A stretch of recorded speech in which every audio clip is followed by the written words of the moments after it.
Good to see you all again. My name is Alex, and you are on the Classic Cars Roast channel.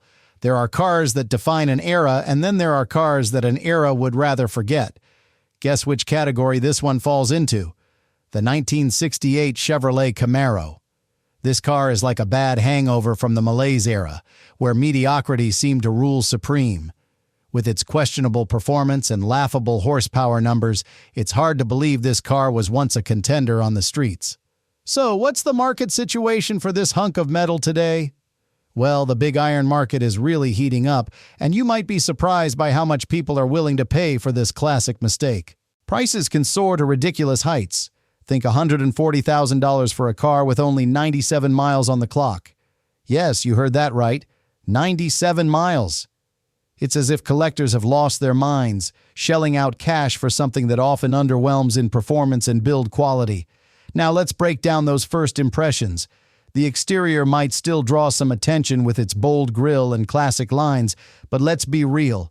The body quirks are a slap in the face. Side marker lights? Really? Those were a desperate attempt to keep up with safety regulations, and they just ruin the aesthetic. Inside, the dashboard layout screams cheap, with a dual-pod instrument panel that's more suited for a budget rental car than an American muscle legend. And don't get me started on the interior options. Houndstooth cloth? That's not a sporty vibe, it's a bad fashion statement from your uncle's old couch. What about the performance? Well, the engine lineup is a mixed bag, with the most powerful option being the 396 cubic inch V8, cranking out a respectable 375 horsepower. But let's not forget the pathetic 190 horsepower from the base engine, which feels more like a joke than a serious contender. The compression ratio? A dismal 7.6 to 1. This isn't the kind of muscle car that gets your heart racing, it's more likely to put you to sleep. So, is this car worth the hype? The answer is a definitive no for me. I wouldn't spend my hard-earned cash on something that barely holds its own against its predecessors. And that's saying something when the last great year for high-compression V8s was 1970. If you're looking to buy a classic, steer clear of this one unless you want to throw money at a glorified paperweight. The creation story of the 1968 Chevrolet Camaro, an ode to mediocrity wrapped in an American flag. You see, this was the first generation of Camaros, hitting the scene in 1967 and lasting until 1969. On the surface, it was Chevrolet's answer to the Ford Mustang, trying to capture the hearts of muscle car enthusiasts. The sad reality? It was a meager attempt, and that's putting it lightly. Now let's talk about the era. The late 60s were a time of fierce competition in the automotive world, but by the time the Camaro rolled out, it was already beginning its slow descent into the dreaded malaise era. 1970 was the last great year for high-compression V8 engines, and by 1968, the writing was on the wall. You had engines like the 230 cubic inch inline-6 spitting out a pathetic 140 horsepower. And even when you upgraded to the 350 cubic inch V8, you only managed to squeeze out a measly 295 horsepower. What a joke! Chevrolet was clearly trying to cut corners on quality. Just look at the build flaws that plagued these cars. Common rust spots? You bet. The rear quarters, trunk floor, and roof pillars were all susceptible to rust, making these cars a ticking time bomb. And don't even get me started on the electrical issues. Tail light wiring problems? Underdash connectors that wear out faster than your grandma's old couch? Pathetic. The exterior design aimed for a bold look with a new grille, but honestly, it was just a facade covering a lack of substance. They added side marker lights and removed unique vent windows for larger door glass, which screamed, "We're just trying to make this look good. Don't check under the hood." And while the interior sported a dual-pod instrument panel and optional wood-grain steering wheel, it felt more like an afterthought than a well-executed design. The bucket seats were standard, sure, but if you were lucky enough to score the houndstooth cloth option, congratulations. You've just upgraded to slightly less mediocre. In the grand scheme of things, the Camaro was a car that was supposed to symbolize freedom and rebellion, yet it quickly became just another cog in the corporate machine, losing its soul in the process. If you're expecting a glorious story of innovation and excellence, prepare for disappointment. There's no great triumph here, just a mediocre car trying to ride the coattails of a bygone era. So what do you think? Would you still have faith in a car birthed from such a lackluster context? Look at this beauty. Or should I say this misguided attempt at automotive design? The 1968 Chevrolet Camaro was supposed to be a game changer, but honestly, it feels like they just slapped some shiny pieces on a hunk of metal and called it a day. Sure, the exterior features some classic lines that can charm the pants off a few enthusiasts, but let's get real. The overall execution is far from perfect. First off, the colors. You've got Le Mans blue, ash gold, Matador red, tuxedo black, and British green. Sounds great, right? But don't let those names fool you. They're just a thin veneer over the mediocrity that is the paint job on these cars. I mean, who doesn't love a good shade of blue? But if the paint is peeling off or the body is rusting in the usual spots, which, believe me, is almost guaranteed, then what's the point? It's like putting lipstick on a pig. Now let's talk about the body lines and the grille. Chevrolet made some tweaks from the 1967 model, and the bolder grille was a step in the right direction. Hidden headlights on the Rally Sport models? Sure, that's a nice touch. But don't let that distract you from the fact that the overall profile feels a bit too boxy, especially when you consider the sleek, curvy designs that were dominating the market back then. The Camaro seems like it's trying too hard to be aggressive but ends up looking more confused than anything else. What about the bumpers? Ah yes, those chrome bumpers. They're shiny, they catch the eye, but they're also a reminder of how far we've fallen since the days of real engineering. While these bumpers do add some visual flair, they also scream cheap. You can practically hear the engineers compromising on quality while trying to save a buck. And don't even get me started on the body quirks. Side marker lights? Really? That's the best they could come up with for 1968? You know what I'm talking about. The little details that, instead of enhancing the car's character, just make it look like an afterthought. So, what do you think? Is the exterior of the 1968 Chevrolet Camaro a triumph of style or a sad testament to the malaise era? For me, the exterior woes are enough to make me want to walk away.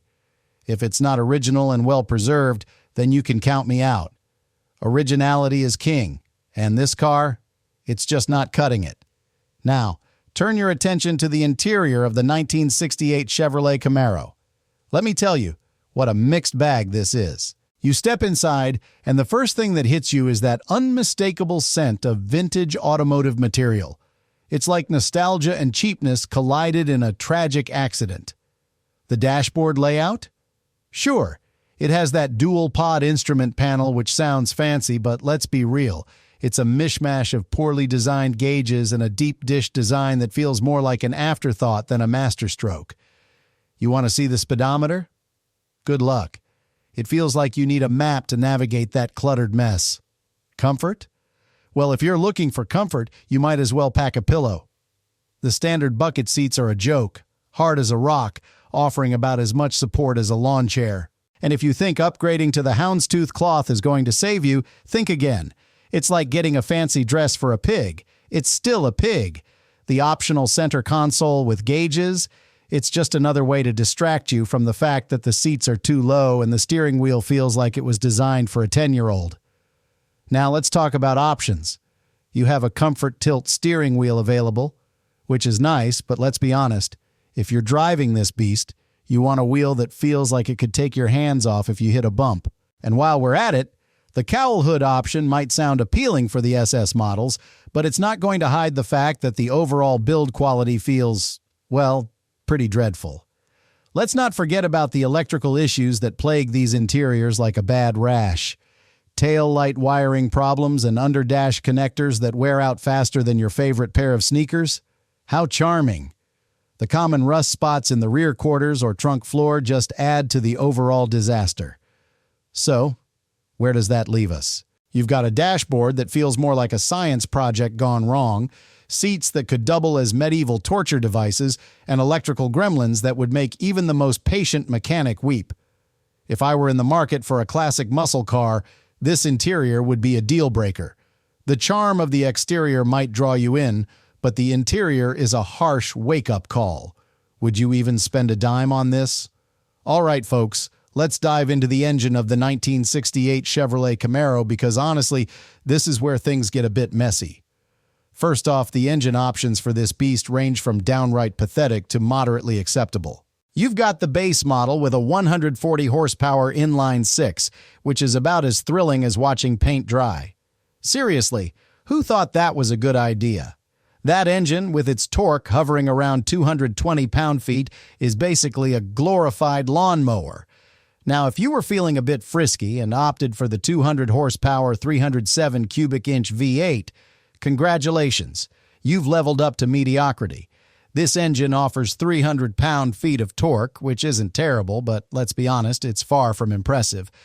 What about the 350 cubic inch V8 in the Super Sport trim? At 295 horsepower and 380 pound-feet of torque, it's certainly better, but still, we're talking about a power level that pales in comparison to what came before 1970, the last great year for high-compression V8s. The real kicker, though, is the performance-oriented Z28 with its estimated 290 horsepower from the 302 cubic inch V8. That's all well and good, but it feels like a slap in the face considering the glorious muscle car era that was just beginning to slip through our fingers. And then there's the big boy, the 396 cubic inch V8. Depending on the engine code, you could be looking at anywhere from 325 to 375 horsepower. Now we're talking. But here's the punchline. Even those engines are hampered by the malaise era's decline in compression ratios, with some models dropping to a dismal 7.6 to 1. What's even more ridiculous is that a turbo-hydromatic 350 transmission is the automatic option here. Sure, it gets the job done, but if you want the best automatic transmission ever built, period, you need to look for a turbo-hydromatic 400. The difference is like comparing a sledgehammer to a rubber mallet. So what do you think? Are you feeling the power or just the disappointment? This engine lineup is a mixed bag at best, and for me, if I'm going to drop cash on a classic muscle car, I want something that roars, not whispers. The engines may be iconic, but the performance just doesn't live up to the hype. Now, let me hit you with the reality check about the transmission and rear axle of the 1968 Chevrolet Camaro. This is where I get downright passionate because the Turbo Hydromatic 400 or THM 400 is simply the best automatic transmission ever built. Period. It's like a finely tuned orchestra in a world of clunky garage bands. Just think about it. It's smooth, it's robust, and it can handle the power of those big block engines without breaking a sweat. Other automatic transmissions like the Ford C6 can only dream of being half as good. The THM 400 is a true legend, and if you're not on board with that, you might as well pack your bags and head home. Now, on to the rear axle. The Camaro came with a range of rear axle ratios, from 3.08 all the way to 4.10. That's a spectrum that caters to nearly every taste out there. Want to cruise comfortably on the highway? The 3.08 is your buddy. Feeling a bit frisky and want to tear up the quarter mile? The 4.10 will have you covered. But here's the kicker. The rear axle design is where the engineering starts to get a little, let's say, questionable. Sure, it's a solid axle, which is a good start, but the weak factory suspension bushings are a joke. They'll wear out faster than your average fast food burger, leaving you with a ride that feels more like a pogo stick than a muscle car. And don't even get me started on the clutch linkage issues. It's embarrassing to think that a car from this era could have such mechanical shortcomings. You'd think Chevrolet would have figured this out by now, but nope. They decided to take a shortcut instead.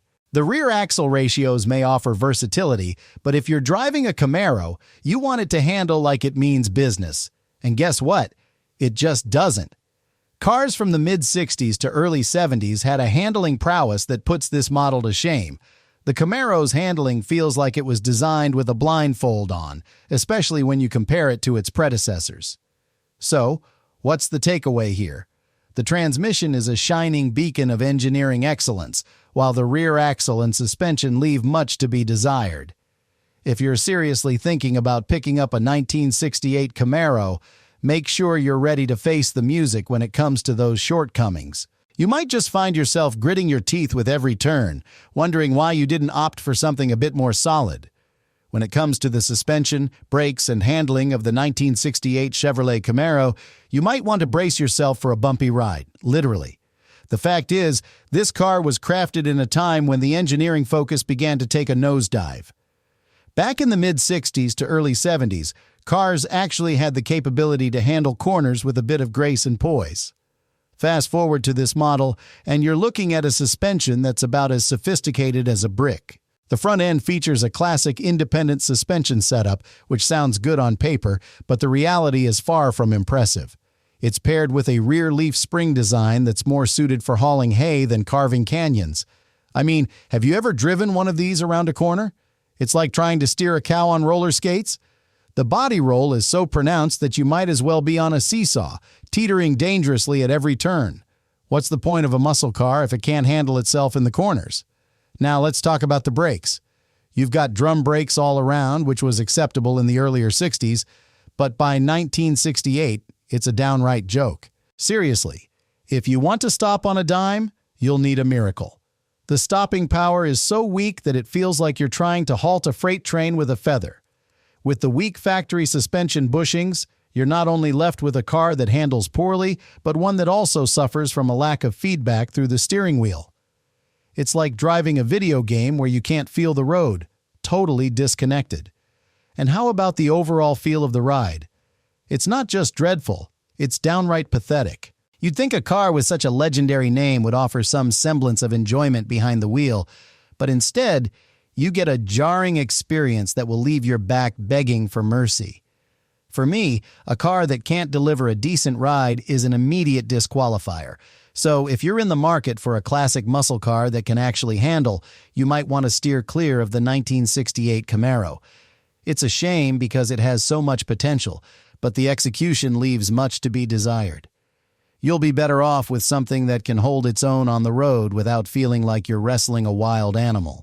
When it comes to the reliability of the 1968 Chevrolet Camaro, we have to face some cold, hard truths. This car is far from the poster child of reliability. Sure, it's got that classic muscle car vibe that makes your heart race, but dive a little deeper, and you'll find an alarming number of common rust spots lurking in the shadows: rear quarters, trunk floor, roof pillars, and lower fenders. These areas are like the black holes of the Camaro universe, sucking in moisture and turning dreams of ownership into rusty nightmares. And if you think electrical issues are just a minor inconvenience, think again. Tail light wiring problems and underdash connectors that are more temperamental than a toddler on a sugar rush? No thanks. Then there's the mechanical weak points, with clutch linkage issues and factory suspension bushings that feel like they were designed by someone who'd never seen a road. So, what's the verdict? Is this car worth your time and money? The answer isn't as straightforward as you might wish. If you find a well-preserved model that hasn't been butchered by a half-hearted restoration, you might just be looking at a classic with brutal charm. This car has a history, a character that screams Americana. But remember, it's all about originality. It's only original once, and if you're staring at a repainted body or a butchered interior, you might as well walk away. For me, a repainted body is an immediate no, game over. Auction prices for these beauties are skyrocketing, and it's a bit absurd. We're talking about cars fetching upwards of $50,000 for well-preserved SS or Z28 models and exceeding $100,000 for pristine variants with low mileage. That's insane. But hey, that's the market for you, driven by nostalgia and a desire for something raw and unapologetic.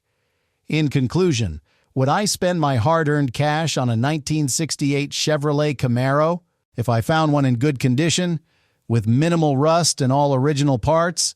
You bet I would.